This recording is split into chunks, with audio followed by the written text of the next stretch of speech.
डाउ यूनिवर्सिटी में जाली डिग्रियों पर भर्तियों का इंकशाफ, कॉन्ट्रैक्ट पर भर्ती मुलाजमीन की डिग्रियां गैर मुसद्दिका करार।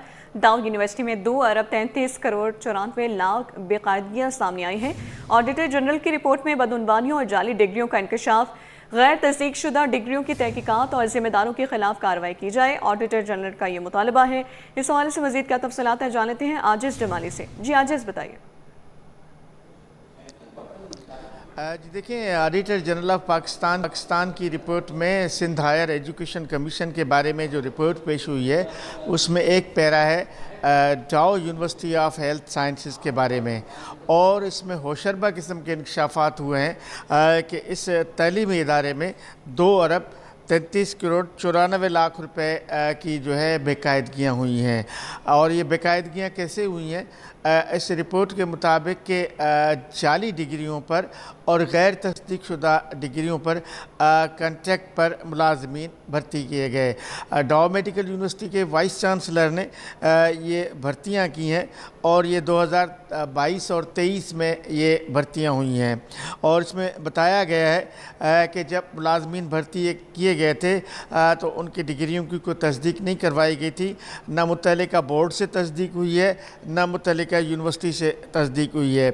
और इसमें 2 तरह के मुलाजमीन भर्ती किए गए थे, कलील मुद्दत और तवील मुद्दत कॉन्ट्रैक्ट मुलाजमीन भर्ती किए गए थे, जिनमें कलील मुद्दत के मुलाजमीन को तनख्वाहों की मद में 2 अरब 14 करोड़ 32 लाख रुपए अदा किए गए, जबकि तवील मुद्दत जो कॉन्ट्रैक्ट मुलाजमीन थे उनको 19 करोड़ 61 लाख रुपए अदा किए गए।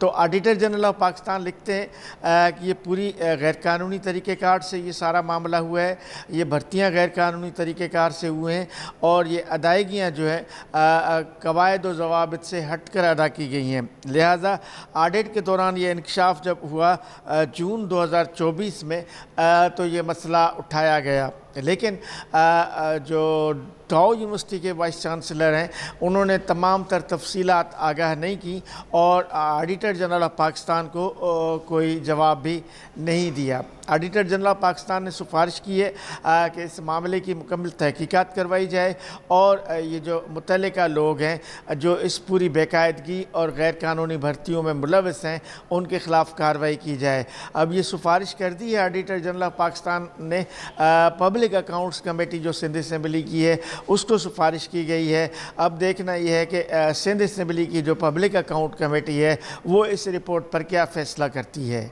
जी आजिज़, बताइएगा ये कितना अमला है जो जाली डिग्रियों पर भर्ती किया गया था और क्या इनकी खिदमात को रोका गया है या मुअत्तल किया गया है? जी देखिए, ऑडिटर जनरल ऑफ पाकिस्तान ने अपनी रिपोर्ट में लिखा है कि ये मुलाजमीन की तादाद तो इन्होंने नहीं बताई है, अलबत्ता इन्होंने कहा है कि ये दो मराहल में ये जो है मुलाजमीन भर्ती किए गए हैं। और इन्होंने लिखा है कि मुलाजमीन की भर्ती में कवायद व ज़वाबित का ख्याल नहीं रखा गया है, ख़ास तौर पे उनकी डिग्रियों की तस्दीक नहीं करवाई गई। जब डिग्रियों की तस्दीक नहीं करवाई गई तो ख़दशा है कि ये इन मुलाजमीन की जो डिग्रियां हैं वो जाली हैं, लिहाजा इनकी मुलाजमत को ख़त्म किया जाए।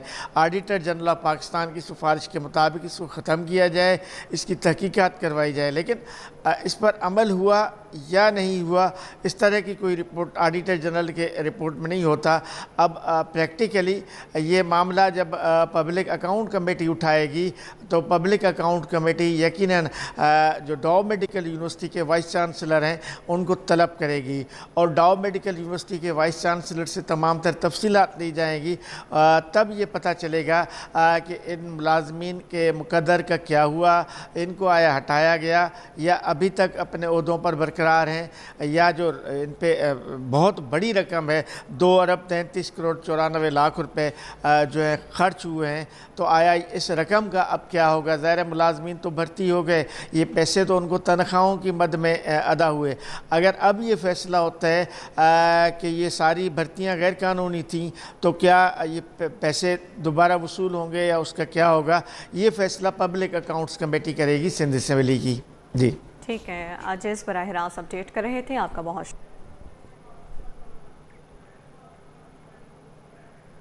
ट्रैफिक रवा, काम भी जारी। तरक्की और सहूलत साथ साथ K4 मंसूबे के तहत यूनिवर्सिटी रोड पर तरक्याती काम का आगाज। ट्रैफिक बहाल सिर्फ मखसूस हिस्से को काम के लिए बंद किया गया। 2.7 किलोमीटर तवील नई पानी की लाइन बिछाने का अमल जारी है। मंसूबा 31 दिसंबर तक मुकम्मल होने का इम्कान, हुकाम पुरुमीद है। शहरियों ने मरहलावार काम को खुशाइन कदम करार दे दिया है। इस हवाले से मजीद बात कर लेते हैं। दुरेश शहवार हमारे साथ मौजूद हैं। दुरेश शहवार बताएगा, रोड पर ट्रैफिक की क्या सूरत हाल है? जी बिल्कुल, इस वक्त मौजूद हो वफाकी उर्दू यूनिवर्सिटी के पास, जहां पर अगर हम ट्रैफिक की सूरत हाल के हवाले से बात करें तो सबसे अच्छी बात जो ये है, ये K4 मंसूबा जो है, जो 2022 में वर्ल्ड बैंक ने जिसकी बुनियाद रखी थी, लेकिन कुछ वजूहात की बिना पर उसको कंटिन्यू नहीं कर पाए थे। लेकिन अभी वफाकी और सूबाई हुकूमतों की कोशिशों से ये 2 मरहलों में इस मंसूबे को शुरू कर दिया गया है। पहला मरहला जो है वो सर सैयद यूनिवर्सिटी से वफाकी उर्दू यूनिवर्सिटी तक किया जाएगा। उसके बाद जो दूसरा मरहला है वो भी इस तरह नीपा से सर सैयद यूनिवर्सिटी के पे स्टार्ट किया जाएगा। में काम किया जाएगा। अच्छा जी, यहाँ पर अगर हम ट्रैफिक की सूरत हाल के हवाले से बात करें तो काम के साथ साथ जो ट्रैफिक की सूरत हाल है वो प्रॉपर जो है वो रवानी के साथ जो जारी है। इस वक्त ट्रैफिक की सूरत हाल पे अगर हम बात करें, सिर्फ इस रोड पर जहाँ पे मैं इस वक्त खड़ी हूँ और मेरे अकब में आप काम देख रहे हैं, काम की पोजीशन देख रहे हैं, यहाँ पे ट्रैफिक के लिए बंद किया गया है। लेकिन रोड भी इन्होंने इस तरीके से बंद किया कि यहाँ पर इन्होंने प्रॉपर ब्लॉक्स लगाए हुए हैं कि यहाँ पर पूरे रोड को इन्होंने बंद नहीं किया, बस इधर से ब्लॉक्स लगा के इसको यहाँ पर वो दिया है, रोड से अलग किया है। और इसी तरह से जहां से काम शुरू हो रहा है वहां पे भी ब्लॉक्स लगा के इस रोड को अलग किया गया है, ताकि आवाम को किसी भी किस्म की जो मुश्किलात है वो उनका सामना ना हो। अच्छा, इसके अलावा ट्रैफिक पुलिस के हवाले से भी अगर हम बात करें तो उनकी जानिब से भी जो ट्रैफिक के लिए एक मुतबादल रास्तों के हवाले से भी आवाम को आगाही दी गई है कि इन रास्तों के बजाय जो है आप ये जो डाइवर्जन का रास्ता है जौहर का या गुलशन का, वो रास्ते आप इख्तियार करें ताकि किसी भी किस्म की इस काम की वजह से ट्रैफिक की रवानी मुतासिर ना हो। और यही देखने में आया कि यहाँ पे ट्रैफिक की जो रवानी है वो काफ़ी हद तक बहाल है। जी अच्छा दुरेशवर, बताइएगा क्या इस मंसूबे के काम के म्यार को यकीनी बनाने के लिए कोई निगरानी भी कर रहा है, कोई अफसर उनकी जानिब से निगरानी की जा रही है?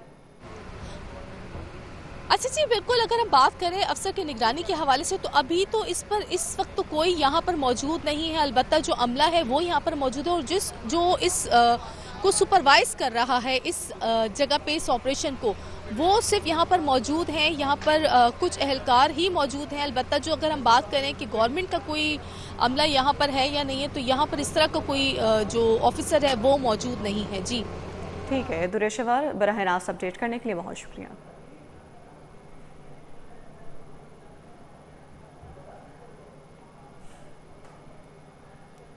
कमेटियाँ मुतहरिक निगरानी हर ज़िले में। सिंध हुकूमत इंसानी हुकूक की खिलाफ वर्जियों पर मुतहरिक।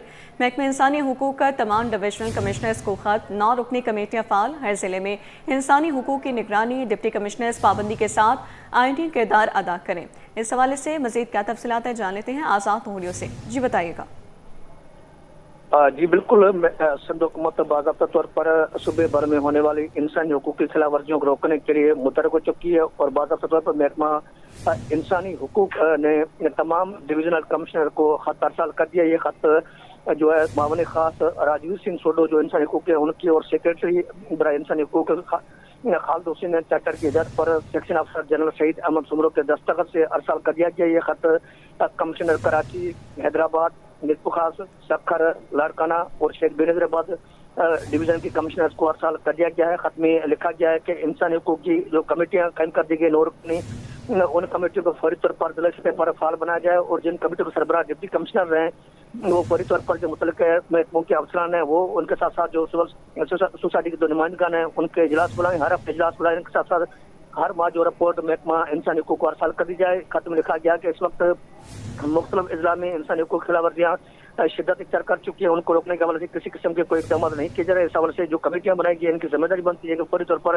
हुकूमती फैसले पर अमल दरामद को यकीनी बनाए। इस हवाले से खत में यह भी लिखा गया है कि हफ्तेवार इजलास बुलाकर माहाना जो रिपोर्ट है महकमा इंसानी हुकूक को अरसाल कर दी जाए। इस खत में लिखा गया कि तमाम जो डिवीजनल कमिश्नर रहे कराची समेत सूबे भर के उन 6 डिवीजन के कमिश्नर की जिम्मेदारी बनती है कि इन कमेटियों को फाल बनाएं और तमाम डिप्टी कमिश्नर को पाबंद बनाएं कि इस तरह की खिलाफ वर्जियों को रोका जाए और माहाना रिपोर्ट महकमा इंसानी हुकूक को अरसाल कर दी जाए। जी ठीक है, बहुत शुक्रिया आज़ाद तोहरी अपडेट करने के लिए।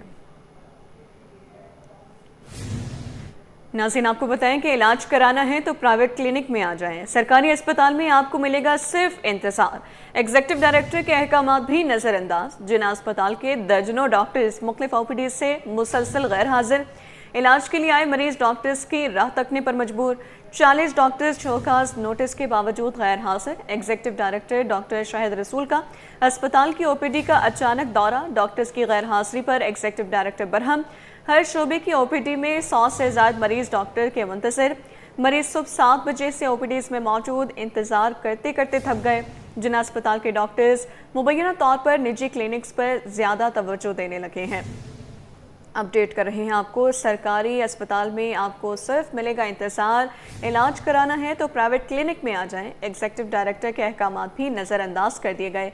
इलाज के लिए आए मरीज डॉक्टर्स की राह तकने पर मजबूर हो चुके हैं। जिना अस्पताल के दर्जनों डॉक्टर्स मुख्तलिफ ओपीडी से मुसलसल गैर हाजिर रहने लगे हैं। 40 डॉक्टर्स शोकाज नोटिस के बावजूद गैर हाजिर हैं। डॉक्टर्स की गैर हाजिरी पर एग्जीक्यूटिव डायरेक्टर बरहम। हर शोबे की ओपीडी में 100 से ज़्यादा मरीज डॉक्टर के मुंतज़िर हैं। मरीज सुबह 7 बजे से ओपीडीज़ में मौजूद हैं, इंतज़ार करते करते थक गए हैं। जिना अस्पताल के डॉक्टर्स मुबैना तौर पर निजी क्लिनिक्स पर ज़्यादा तवज्जो देने लगे हैं।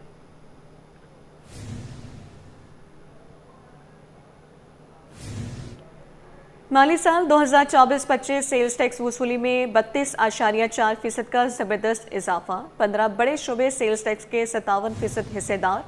बिजली का शोबा सबसे बड़ा 460 अरब 55 करोड़ रुपए की वसूली। पेट्रोलियम मसनूआत का हिस्सा घटकर 2.6% रह गया है। इस हवाले से बात कर लेते हैं ब्यूरो चीफ अशरफ खान से। अपडेट कीजिएगा। यह देखा जाए, एसडीआर ने जो माली साल 2024-25 की जो है टैक्स वसूली की रिपोर्ट जारी कर दी है और माली साल 2024-25 में सेल टैक्स वसूली में 15 बड़े शोबे जो हैं हिस्सा रहे हैं। माली साल में देखा जाए मुकामी सेल टैक्स वसूली 1619 अरब 50 करोड़ रुपए रही है, जो कि गुज़िश्ता माली साल के मुकाबले में 32.4% का इजाफा है। और यहाँ बताया गया है कि इनमें जो है बिजली, पेट्रोलियम मसनूआत, चीनी, सीमेंट, कॉटन यार्न, कुदरती गैस, सिगरेट, मोटर कार बनाने, मोटरसाइकिल, चाय, मशरूबात के सेक्टर शामिल हैं। इसमें देखा जाए सबसे पहला शोबा जो है बिजली का शोबा सेल टैक्स वसूली में सबसे बड़ा हिस्सादार बन गया। माली साल 24-25 में बिजली पर मुकामी सेल टैक्स वसूली जो है 460 अरब 55 करोड़ रुपए पर पहुंच गई, जबकि गुज़िश्ता माली साल इसी मुद्दत में देखा जाए सेल टैक्स वसूली बिजली पर 363 अरब 46 करोड़ रुपए रही थी। और यहाँ पे देखा जाए मुकामी सेल टैक्स वसूली में जो बिजली के शोबे का हिस्सा 22.8% पर पहुंच गया, जो कि बड़ा हिस्सा करार दिया जा रहा है। और तमाम बड़े महसूलात पैदा करने वाली अशिया भी मुस्बत नमू देखी गई है, सिवाय सिगरेट और पेट्रोलियम मसनूआत के, जिसमें रवा माली साल में कमी हुई है और जिसमें कहा गया कि गाड़ियों पर सेल टैक्स वसूली 169% का बड़ा इजाफा हुआ है और गाड़ी की फरोख्त बढ़ी है, जिसकी वजह से जो है इसमें टैक्स वसूली में इजाफा हुआ है। साथ ही मोटरसाइकिल की फरोख्त भी जो है 15,18,752 यूनिट रही है, जिसकी वजह से सेल टैक्स वसूली बढ़ी है। साथ ही देखा जाए यहाँ पे दरामदात का भी सेल टैक्स वसूली जो है गुज़िश्ता माली साल के मुकाबले में जो है 22% का इजाफा हुआ है और दरामदात पर सेल टैक्स वसूली 81 अरब 90 करोड़ रुपए रही है, जिसमें देखा जाए पेट्रोलियम मसनूआत से फहरिस्त रहा है। दरामद पर पेट्रोलियम मसनूआत और मजमूई सेल टैक्स वसूली 13% का इजाफा हुआ है, जो कि 315 अरब रुपए रही है। जी, ब्यूरो चीफ अशरफ खान, तफसीलात से आगाह करने के लिए बहुत शुक्रिया।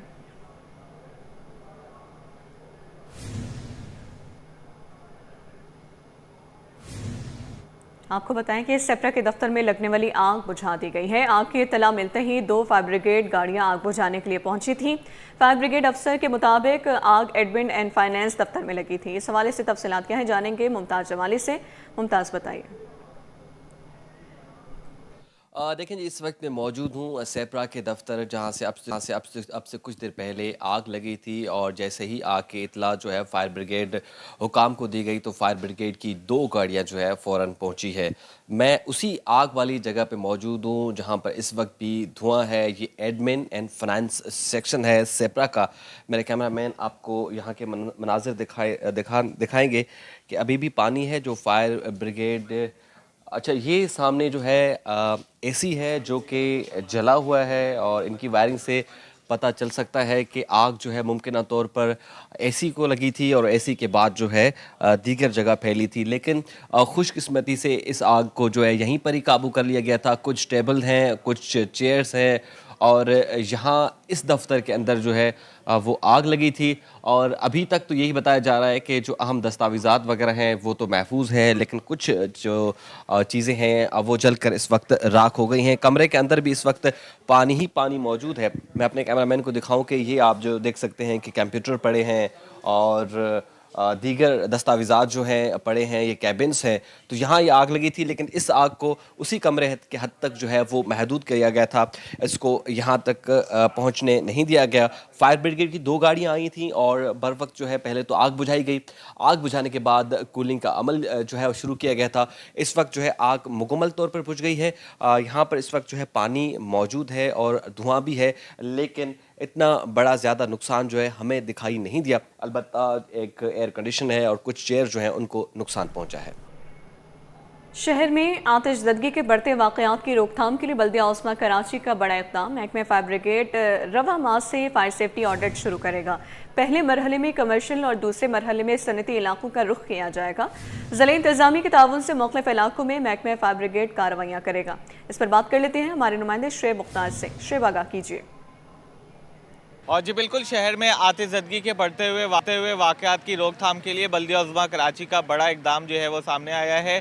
बल्दिया उज़्मा कराची के महकमा फायर ब्रिगेड ने रवा माह से जो है कराची की बुलंदो बाला इमारतों के फायर सेफ्टी ऑडिट का फ़ैसला कर लिया है। जिन इमारतों में आग बुझाने के इंतज़ामात नहीं होंगे उन्हें पहले मरहले में जो है वो नोटिस जारी किए जाएंगे। बाद-ए-ज़ा इन तमाम तर इमारतों को नोटिस को संजीदा ना लिए जाने पर जो है वो सील भी किया जाएगा और इन पर भारी जुर्माने जो है वो आयद किए जाएंगे। बल्दिया उज़्मा कराची की जानिब से शहर भर में कार्रवाइयाँ ज़िला इंतज़ामिया के ताउन से जो है वो की जाएंगी।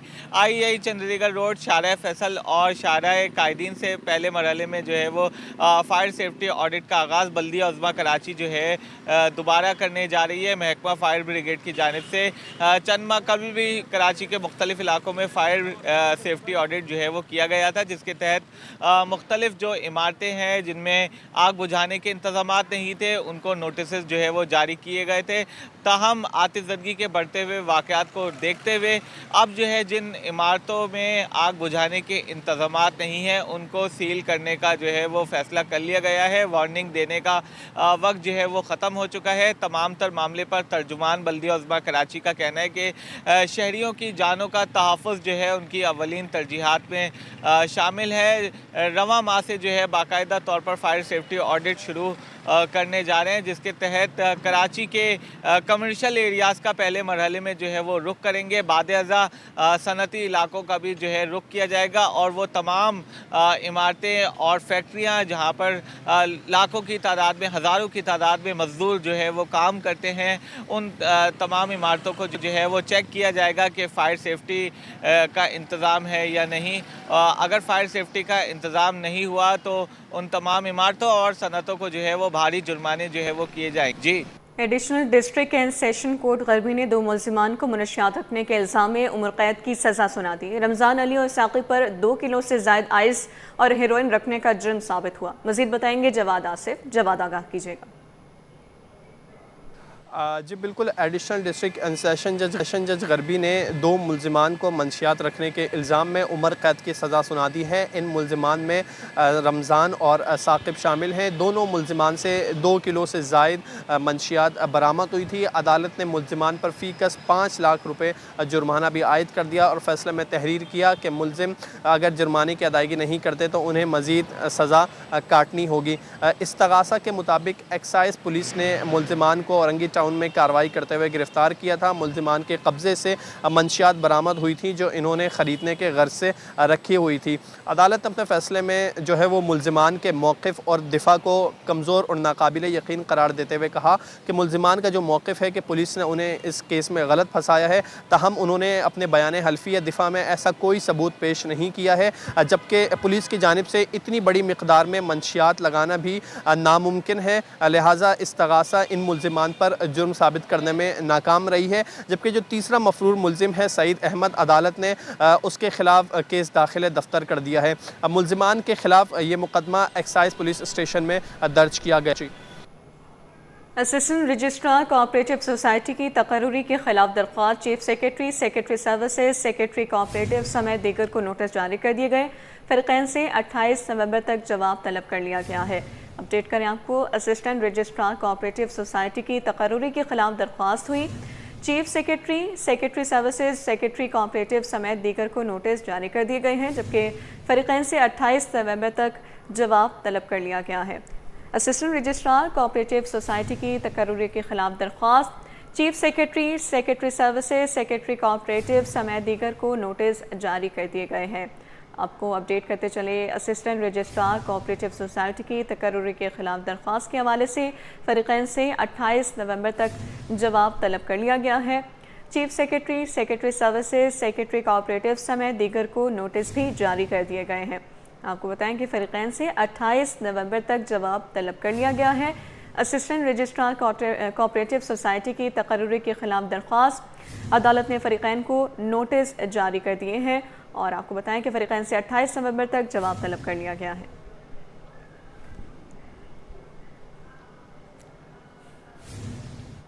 कराची बोर्ड के इम्तिहानी नताइज में बड़ा धांधली स्कैंडल, एंटी करप्शन ने 7 मुल्ज़िमान के खिलाफ चालान अदालत में जमा करवा दिया।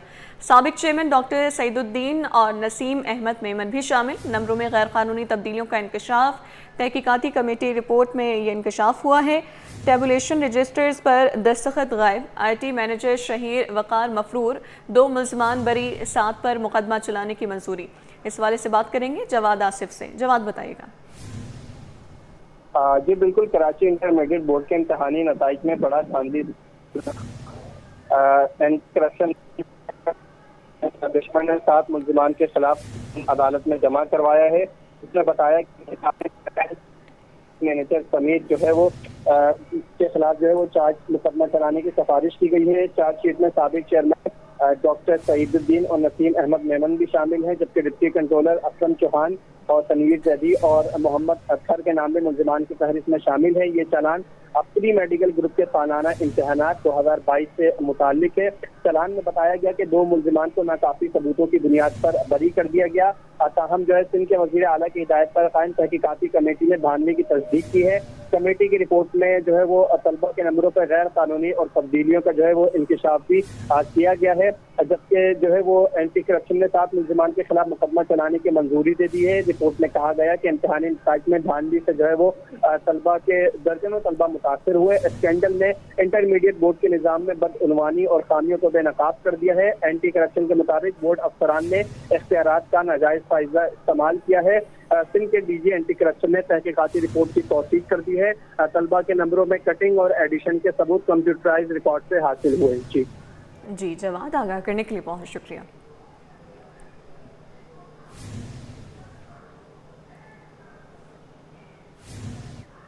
अभी आपको बराह रास्त ले चले, आर्ट्स काउंसिल कराची में वर्ल्ड कल्चर फेस्टिवल का 11वां रोज़ का आगाज़ ब्रिटिश काउंसिल के इश्तराक से सजे थिएटर प्ले से द डेविल 3 गोल्डन हेयर्स की नुमाइश जारी है। थिएटर में तलबा की बड़ी तादाद में शिरकत। इस वाले से बात कर लेते हैं सैयद ज़ुबैर राशिद से। ज़ुबैर बताइएगा। ज़ुबैर से रब्ता बहाल करेंगे। आपको बताएं कि आर्ट्स काउंसिल कराची में वर्ल्ड कल्चर फेस्टिवल का 11वां रोज़ का आगाज़ ब्रिटिश काउंसिल के इश्तराक से सजे थिएटर प्ले से द डेविल 3 गोल्डन हेयर्स की नुमाइश जारी है। नुमाइश के वाले से बात करेंगे। ज़ुबैर राशिद हमारे साथ मौजूद हैं। ज़ुबैर बताइएगा। बिल्कुल जी, देखें इस वक्त हम मौजूद हैं आर्ट्स काउंसिल पाकिस्तान कराची में। वर्ल्ड कल्चर फेस्टिवल का 11वां रोज़ है और आज ब्रिटिश काउंसिल के इश्तराक से शानदार प्ले जो किया गया और इस थिएटर प्ले में आज के जो थिएटर के जो दरवाजे हैं वो बिलखुसूस निजी स्कूल के तलबा व तालिबात के लिए खोले गए और तालिब इल्म जो है ख़ासा महजूज होते हुए हमें दिखाई दिए। फ़न फ़नकारी का बेहतरीन खूबसूरत इम्तजाज हमें यहाँ पर देखने को नज़र आया। बल्कि आज जो थिएटर प्ले किया गया उसमें फ़नकारों को गया था। आर्ट्स काउंसिल कराची में वर्ल्ड कल्चर फेस्टिवल का 11वां रोज़ है। 11वें रोज़ का आगाज़ ब्रिटिश काउंसिल के इश्तराक से सजे थिएटर प्ले से द डेविल 3 गोल्डन हेयर्स की नुमाइश जारी है। थिएटर में तलबा की बड़ी तादाद में शिरकत की गई है। आपको बता रहे हैं कि 11वें रोज़ का आगाज़ ब्रिटिश काउंसिल के इश्तराक से सजे थिएटर प्ले से हुआ है। द डेविल 3 गोल्डन हेयर्स की नुमाइश जारी कर दी गई है। आर्ट्स काउंसिल कराची में वर्ल्ड कल्चर फेस्टिवल का आज 11वां रोज़ है। थिएटर में तलबा की बड़ी तादाद में शिरकत की गई है। सैयद ज़ुबैर राशिद हमारे साथ मौजूद हैं। ज़ुबैर बताइए। बिल्कुल, ये देखें बहुत ज़बरदस्त थिएटर प्ले मुनक़िद हुआ और थिएटर प्ले में आज मुख्तलिफ स्कूल के जो स्टूडेंट्स थे अपने असातिज़ा के साथ बैठ कर जो है यहाँ पर ख़ासा लुत्फ़अंदोज़ होते हुए हमें दिखाई दिए। लेकिन ये जो वर्ल्ड कल्चर फेस्टिवल है, इस वर्ल्ड कल्चर फेस्टिवल में फ़नकारी का इम्तिज़ाज तो हमें देखने को नज़र आता है, लेकिन एक ऐसा एलिमेंट भी है जिसको हम भुला नहीं सकते, वो एलिमेंट है वॉलंटियर्स का। यहाँ पर मुख्तलिफ इदारों से वॉलंटियर्स जो है, स्टूडेंट्स हैं, पास आउट स्टूडेंट्स, ज़ेर तालीम स्टूडेंट्स यहाँ पर अपनी खिदमात जो है वो अंजाम दे रहे हैं आर्ट्स काउंसिल पाकिस्तान में। तो एक हमारे भाई हमारे साथ मौजूद हैं कौथम इंस्टीट्यूट से, इनका ताल्लुक है, इनसे जानते हैं। मुझे बताइए, वर्ल्ड कल्चर फेस्टिवल में किस तरीके से आप लोग अपनी जिम्मेदारियों के साथ इंजॉय कर रहा है? सर फर्स्ट ऑफ़ ऑल मेरा नाम तलाल ज़िदान है, मैं यहाँ पर इंटर्न हूँ इवेंट ऑपरेशंस में, और वर्ल्ड कल्चरल फेस्टिवल में मेरा ये पहला फर्स्ट टाइम है एज एन इंटर्न। और मेरा एक्सपीरियंस ये रहा है थ्रू आउट दिस जर्नी कि यहाँ पर सारे दुनिया से, मतलब सारे कॉन्टिनेंट से 5 आर्टिस्ट आए हुए, मतलब ज़िम्बाब्वे के बंदे भी हैं, यहाँ पर कोलम्बियंस भी हैं, यहाँ पर जर्मन्स भी हैं, यहाँ पर रोमेनियन से भी लोग आए हुए हैं। लेकिन यहाँ पर सबसे बेहतरीन चीज़ मुझे ये लगी कि अहमद शाह साहब जो है हमारे प्रेसिडेंट, उन्होंने एक चीज़ बड़ी अच्छी करी है कि सारा कल्चर रीयूनाइट कर दिया है। अब मैंने जो ये चीज़ देखी अपने आँखों के सामने कि मतलब उस्ताद नूर बख्श के साथ, उस्ताद नूर बख्श जो हैं हमारे, उनकी क्या नाम है जितने भी रिदम है, उसके साथ रोमेनिया की जो ओपेरा की लेडी है वो नाच रही है, वो एंजॉय कर रही है, समझ रहे हैं? तो मतलब दुनिया का जितना भी कल्चर है वो एक दूसरे को एंजॉय कर रहा है। वो नॉर्वे से एक आर्टिस्ट आई हुई है, वो हमारे पाकिस्तानी लड़के का गाना सुन के ओवरवेल्म्ड हो रही है, राइट? और हमारे पास दुनिया भर से 1000 से ज़्यादा फिल्में आई हुई हैं। हमारे पास फ़लस्तीन की फिल्म है जो अवार्ड जीत के आई है इस साल। तो हमने बहुत सारे नए आर्टिस्ट को अपॉर्चुनिटी दी भी है, हमने अपने आर्टिस्टों को भी अपॉर्चुनिटी दी है, और अपने हमारे जितने भी स्टूडेंट्स हैं, वो कल लेडी आई थी एक, सही है, वो इंग्लैंड से हैं, वो इंग्लैंड का डांस स्कूल चलाती हैं। अब वो हमारे बच्चों के साथ परफॉर्मेंस कर रही है, तो हमारे लिए इतना बड़ा ये एक अपॉर्चुनिटी, एक अचीवमेंट है हमारे लिए एक अचीवमेंट है कि हमारे आर्टिस्टों को, दुनिया भर का जो जैज़ का आर्टिस्ट है, जर्मनी से आया हुआ है, उसने बलोची तरबूका सुना भी नहीं है कभी भी ज़िंदगी में, लेकिन वो फिर भी इंजॉय कर रहा है। क्यों? क्योंकि देखिए, म्यूज़िक हर कोने में कुछ भी हो, वो आर्ट आपको करीब लाता है। बिल्कुल, हर दुनिया के आप किसी भी कोने में हो तो आर्ट आपको करीब लाता है। और मेरे अकब में जैसे कि आप देख सकते हैं कि ये वो पोस्टर्स हैं जो कि थिएटर्स हैं, जो कि परफॉर्मेंसेस हैं, यहाँ पर नुमाइश के लिए पेश की जाएंगी। से इस वक्त इसमें थिएटर हैं जो कि मुनक़िद हो चुके हैं, और कुछ थिएटर्स ऐसे बाकी हैं जो कि आगे आने वाले दिनों में मुनक़िद किए जाएंगे। ताहम आर्ट्स काउंसिल पाकिस्तान कराची में जो रौनकें हैं वो दोबारा हमें दिखा देती हैं। फ़न व फ़नकारी की जा रही है, फ़नकार जो हैं अपनी ममालिक की जो सकाफ़त के रंग जो है वो यहाँ पर बिखेरते हुए दिखाई दे रहे हैं, जबकि हम पाकिस्तान का जो कल्चर है उसकी जो नुमाइंदगी है वो भी यहाँ पर हमें देखने को नज़र आती है। और वर्ल्ड कल्चर फेस्टिवल दिसंबर के महीने तक इसी तरीके से जारी व सारी रहेगा। जी, पाकिस्तान के कल्चर की नुमाइंदगी इस थिएटर में पेश की जा रही है। सैयद ज़ुबैर राशिद, अपडेट करने के लिए बहुत शुक्रिया।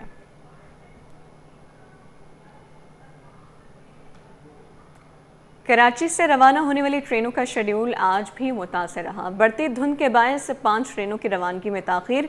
रहमान बाबा, पाकिस्तान, इलामा इकबाल, मिल्लत एक्सप्रेस और पाक बिजनेस 2 घंटे ताख़ीर से रवाना होगी। मज़ीद जान लेते हैं नुमाइंदा अक्सर शाहिद से। अक्सर बताइए।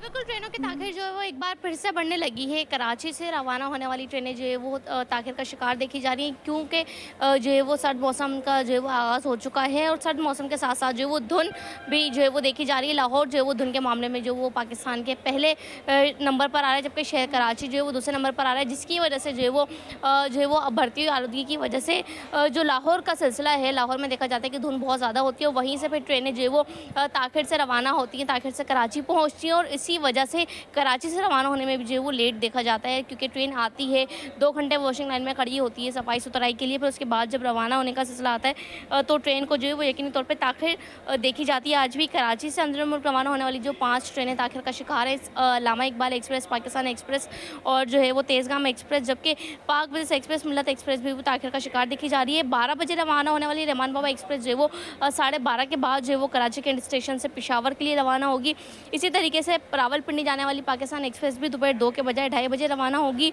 अल्लामा इकबाल एक्सप्रेस भी 3:30 के बजाय शाम 5:45 पे, यानी 2 घंटे की ताख़ीर के बाद जो है वो कराची से सियालकोट के लिए रवाना होगी। लाहौर रवाना होने वाली पाकिस्तान एयर बिजनेस पाक बिजनेस जो है वो 4 बजे के बजाय जो है वो 2 घंटे 45 मिनट यानी पौने 3 घंटे ताखिर के बाद जो शाम पौने 7 बजे कराची कैंट स्टेशन से पाक बिजनेस एक्सप्रेस रवाना होगी। मिल्लत एक्सप्रेस जो हम देखते हैं आए रोज़ ताखिर का शिकार देखी जा रही होती है, जिसका ट्रैक अभी ही फैसलाबाद जाने वाला बहाल किया है, वो भी शाम 5 के बजाय रात 8 बजे 3 घंटे ताखिर के बाद जो है वो कराची कैंट स्टेशन से रावलपिंडी के लिए रवाना होगी। रेलवे ने अपना नंबर जो है वो मुतारिफ करवा दिया है। रेलवे हेल्पलाइन पर जो मुसाफिर मालूम कर सकते हैं 0399201115 के नाम से नंबर पे जो वो लोग मुसाफिर हेल्प कर सकते हैं। सिटी 21 के जो है वो हेडलाइन पे भी नंबर चल रहा है, मुसाफिर जाने वाले जो नंबर नोट करके इस पर जो अपने मुकर्रर वक्त की टाइमिंग मालूम कीजिए। आपको बताएं कि मलिरकंड से एयरपोर्ट जाने वाली शाहराह जिन्ना एवेन्यू पर ट्रैफिक जाम मामूल बन गया है। शाहराह टूट फूट का शिकार है। एयरपोर्ट जाने वाले मुसाफिरों समेत इलाका मकीनों को मुश्किलात का सामना करना पड़ रहा है। मुस्लिम लीग नून के लेबर विंग के राखलाक हाशमी कहते हैं कि सूरत हाल कई अरसे से ख़राब है, हुकाम में बाला तवज्जो दें। मज़ीद जानते हैं नुमाइंदा मोहम्मद खुर्शीद रहमानी से जो इस वक्त जिन्ना एवेन्यू पर मौजूद हैं। खुर्शीद आगाह कीजिएगा। जी, हम इस वक्त मौजूद हैं जिन्ना एवेन्यू पर और यहाँ पर सूरत हाल ट्रैफिक जाम की मामूल बनती जा रही है। एम्बुलेंसेस हो, शहरियों की गाड़ी हो, इलाका मकीनों की गाड़ी हो, आप देख सकते हैं। मेरे कैमरामैन अब्दुल करीम शेख आपको दिखाएंगे किस तरह से ट्रैफिक जाम की सूरत हाल है। सड़क टूट फूट का शिकार है और उसके अलावा धूल मट्टी से इलाका मकीनों को सांस लेने में दुश्वारी है। जो दमे के पेशेंट्स हैं, इस वक्त जो एलर्जी की सूरत हाल है, मौसम तब्दील हो रहा है और ये कई अरसे से ये सूरत हाल है। मेरे साथ इस वक्त मौजूद हैं पाकिस्तान मुस्लिम लीग नून के लेबर विंग के रहनुमा अखलाक हाशमी साहब, उनसे गुफ्तगू करेंगे। ये 1 साल से हम लोग ना ये हम अजाब भुगत रहे हैं। अब ये क्या करते हैं कि एयरपोर्ट का सिग्नल जो है ना दरमियान में उन्होंने खोल दिया था, लेकिन होना तो ये चाहिए कि ये पूरा रोड टूटा हुआ पड़ा है, दोनों साइड पर रोड टूटा हुआ है। अब वहाँ से जो यानी कि मलिर कैंट से या मॉडल कॉलोनी से जो भी शख्स आता है उसे पहले यहाँ से टर्न करना पड़ता है, ये यहाँ से गाड़ी टर्न करेगी। 1 घंटे में वो पहुँचता है एयरपोर्ट के सिग्नल पे। जब एयरपोर्ट के सिग्नल पे पहुँचता है तो वहाँ पुलिस वालों को तरह तरह के सवालात और हो सकता है कि वो वापस भी कर दें गाड़ी को ना। आप क्या कहेंगे सूरत हाल? जी बिल्कुल, ये समझेंगे हम तो बहुत ज़्यादा परेशान हैं क्योंकि हम लोग यहाँ के रिहायशी हैं। हमें तो सुबह दोपहर शाम इन मुसीबतों का सामना करना पड़ता है। तो यहाँ तो मुसलसल एक्सीडेंट और मुख्तलिफ चीज़ें, और अभी पिछले 2 दिनों से इन्होंने एयरपोर्ट वाला कट बंद कर दिया, जिसकी वजह से जो हमारा तो आधा घंटा पौने घंटे का सफर था वो भी अब 2-2 3-3 घंटे का जो है ना वो जोहर की तरफ हो गया। एयरपोर्ट जाने वाले मुसाफिर हैं और जो मरीज हैं उनको मुश्किलात का सामना करना पड़ रहा है। इस मामले को हुकाम बाला जल्द से जल्द फिलफौर इस मामले का नोटिस लेते हुए इस तरक्याती काम को जितना जल्द हो सकता है इसको मुकम्मल करवाएं ताकि आवाम को मुश्किलात का सामना न करना पड़े।